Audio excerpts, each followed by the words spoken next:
Just ഒരു briefing ആണ് എന്തിനെ പറ്റിയാന്നൊക്കെ. ഇഞ്ചുറി.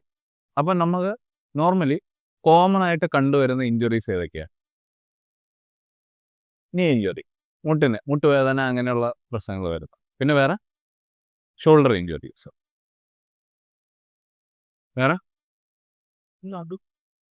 Low back.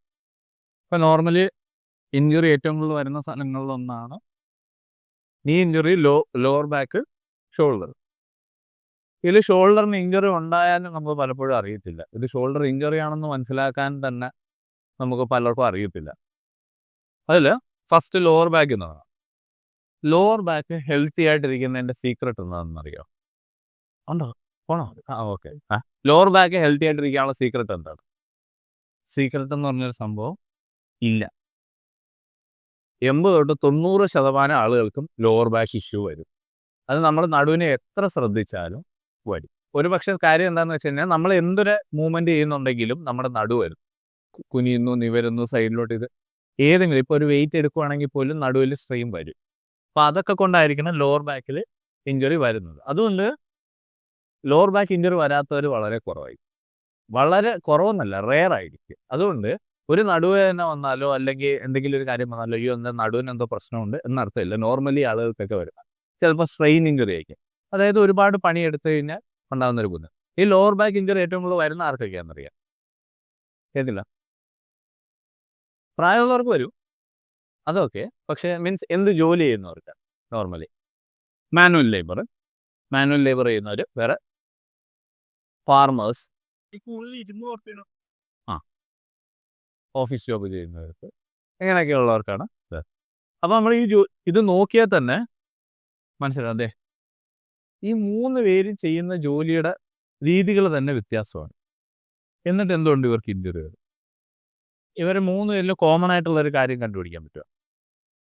അതായത് 3 പേരും അവരുടെ നടുവിനെ, ഞാൻ നേരത്തെ പറഞ്ഞു, സ്ട്രെയിൻ ചെയ്യുന്നു, ഓവർ സ്ട്രെയിൻ ചെയ്യുന്നു. അതായത് ഒരു മാനുവൽ ലേബർ ചെയ്യുന്നവൻ, ഇപ്പം കൂലിയായിട്ടൊക്കെ ജോലി ചെയ്യുന്നവർ, അല്ലാതെ കൂലിപ്പണി ചെയ്യുന്നവർ, അവരൊക്കെ വെയിറ്റ് എടുക്കുന്നുണ്ട്. അവരുടെ ഫോംസ് മിക്കപ്പോഴും ശരിയായിരിക്കും. കാരണം നമ്മളൊരു ജോലി ഇപ്പോൾ കട്ട അടിക്കുന്ന ജോലിയൊക്കെ ചെയ്തുകൊണ്ടിരിക്കുന്നവൻ നേരെ സ്പോട്ടിൽ ഇരുന്ന് ചെയ്യണം അങ്ങനെയൊന്നും അവന് ഓർക്കത്തില്ല. അവൻ അവിടെ ഇരുന്ന് വർക്ക് ആയിരിക്കും പോക്കുന്നത്.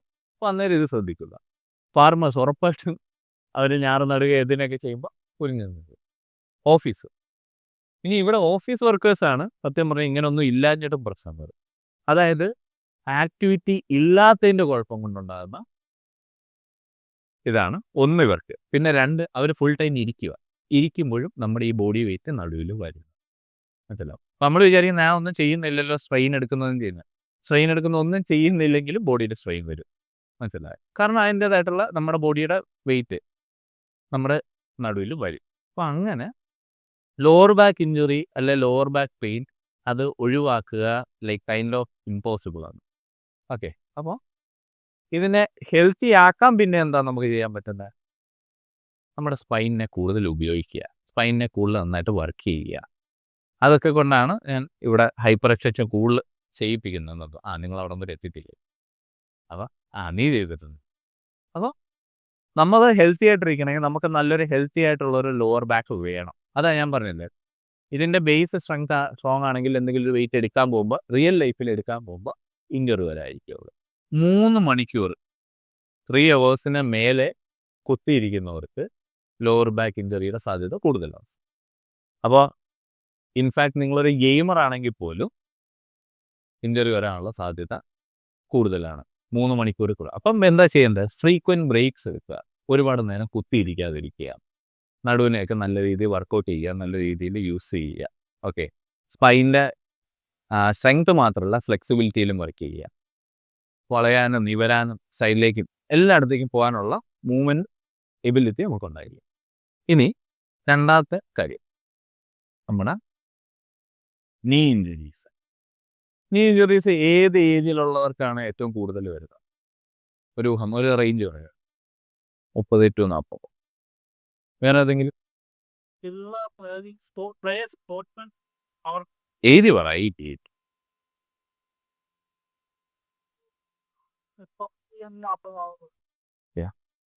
25 to 40. വേറെ അപ്പോൾ ഇത് വേണമെങ്കിൽ നമുക്ക് നോർമലി പറയാം ഒരു 25 to 40 20. പക്ഷേ US കണക്ക് വെച്ച് ഷോക്കിംഗ് റിസൾട്ട് എന്താണെന്ന് വെച്ചാൽ 15 to 25 ഏജിൽ വരുന്നവർക്കാണ് ഏറ്റവും കൂടുതൽ നീ ഇഞ്ചുറി ഉള്ളത്. ഓക്കെ, അവിടെ നിന്ന് സ്റ്റാർട്ട് ചെയ്യുകയാണ് എന്നാണെങ്കിൽ. അപ്പോൾ നീ ഇഞ്ചുറി കിട്ടുന്നതിൻ്റെ ഒരു കാരണം എന്താണ്? മെയിൻലി നമുക്ക് പണ്ടത്തെ കൂട്ടം ഒരു എന്താ പറയുക ആക്റ്റീവ് ലൈഫ് സ്റ്റൈൽ ഇല്ല.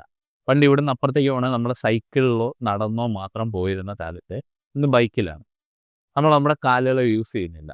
എന്തിന്? ഞാൻ പഠിച്ച NSS പോലും, അതായത് ഈ ടെക്സ്റ്റ് ബുക്കിൽ പോലും ഇതിൻ്റെ അതുപോലും കാണിക്കുന്നത് സ്കോട്ട് എന്ന് പറയുന്ന 90 ഡിഗ്രിയാണ്.